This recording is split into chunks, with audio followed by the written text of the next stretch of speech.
Hey there, Saber fans, Shamim here. Today we are taking a look at the Outcast hilt from SaberForge. This is their rendition of the lightsaber used by Katarn in the Jedi Outcast and Jedi Academy series of video games. Both of those games were large parts of my childhood. I have strong emotional, nostalgic memories of those games. A lot of fun playing it. I'm sure that many other people who are watching this also love the character of Katarn and the Dark Forces, as well as Jedi Outcast and Jedi Academy games that he featured in. Katarn is basically the Chuck Norris of Star Wars. So if you're not familiar with this fabulous character, do yourselves a favor. Go play the Dark Forces. Go play Jedi Outcast, Jedi Academy. You'll be in for a treat. So looking at the hilt itself, I've done a lot of external modifications on this hilt to make it a bit more screen accurate and to make it a bit more to my personal liking, as well as to the liking of the customer who commissioned this install from me. It came with sort of a very mirror polished, either nickel or chrome plated finish. I'm not entirely sure which. I'm leaning towards nickel because when I brushed it down and dulled down the mirror polish, the mirror finish, it looks very much like a Graflex, the standard finish that's on any Graflex, which is nickel plated brass. So that's what makes me think that it might be nickel, but it could be chrome plated, I'm not sure. Whatever kind of plating it is, I really hated the mirror polish finish on it, so I dulled it down using Scotch-Brite. I then added these two tactile red buttons. Both of them serve as activation switch. It's a Nano Biscotti V4 soundboard, so only one switch is required, but because the Katarn hilt has two red thumb screws there, I opted to make, I followed the design and added both of those and wired both of them for activation. I also added this black ring here, so I've painted that. It used to just be silver like the rest of the hilt, but I made that black. And then these grip sections down here, came black. But those are the aesthetic changes that I made on the outside to make it a bit more screen accurate to what we see in the Jedi Outcast video games. Internally, as I said, it's a Nano Biscotti V4 soundboard, so you got 3 sound fonts. There's a Jedi Knight 2 Outcast and Jedi Knight 2 Remnant are your two Katarn inspired fonts, and then the third one is Grey Meat. And all 3 of them have custom Katarn boot up sounds taken from Outcast and Academy.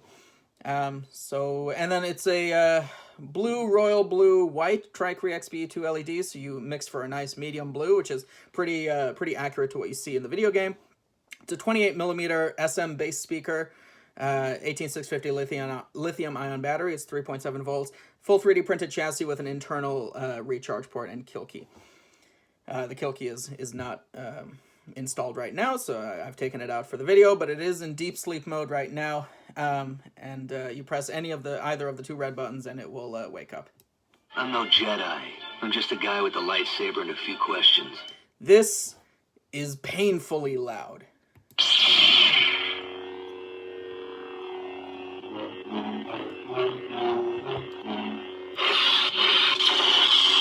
You've got your medium blue with a white flash on clash, super loud bass speaker. Press and hold, wait for 1 beep. That activates mute mode. There's your first beep. You got your pulsing and flickering going on, very subtle on the blade. You still get your flash on clash, but it's muted. So no ignition, no power off. All the sounds are muted. Press and hold, wait for 2 beeps. That advances to the next sound font. May the Force be with you. And with you, Kyle.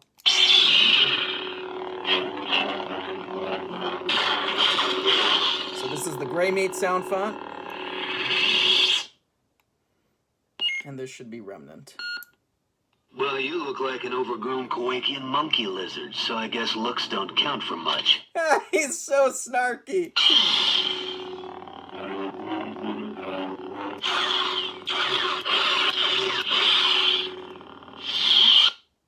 Let's quick throw a blade in there and take a look at the medium blue and the white flash on clash.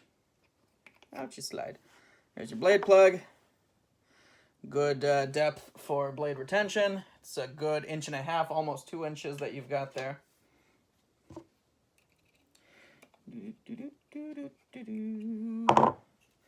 You've got 2 retention screws, one of them at the top, that's for your blade, and then the one down here right at the lip is for your LED retention screw, so you don't want to mess with the second one there.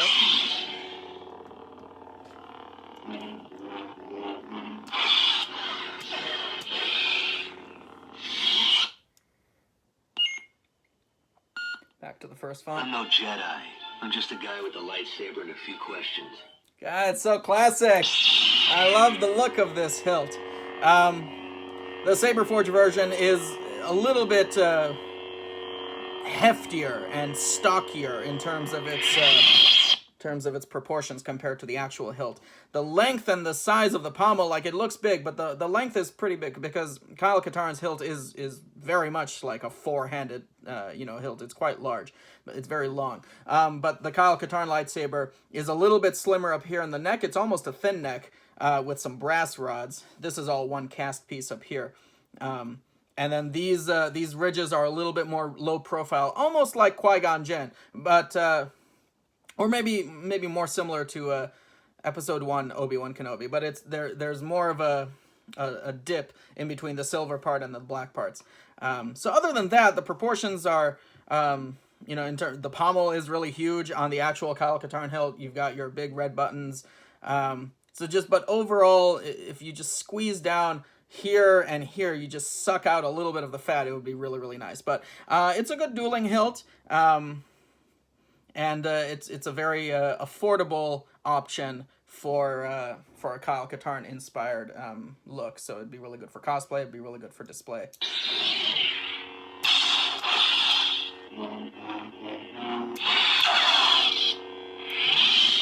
Let's take a look at the chassis. Ooh, I love that pop as the blade pops out. Retighten your blade plug. To access SD card and your recharge port, just unscrew your pommel. There you have your speaker. Give it a little shake, and your chassis will start to slide out. There you have your recharge port. There you have your soundboard with very easy access to your SD card. So anytime you want to take out the SD card to change any of the features, make sure you have your kill key plugged in, and then take the SD card out. And again, when you're putting the SD card back in, make sure your kill key is installed in the recharge port, cutting off all power to the battery and the soundboard. You don't want to mess anything up. Gently put it back in. Be careful not to press into the face of the speaker with your finger, and then use the pommel to screw it in all the way until it's tight. You're good to go. Thank you all so much for watching, and may the Force be with you.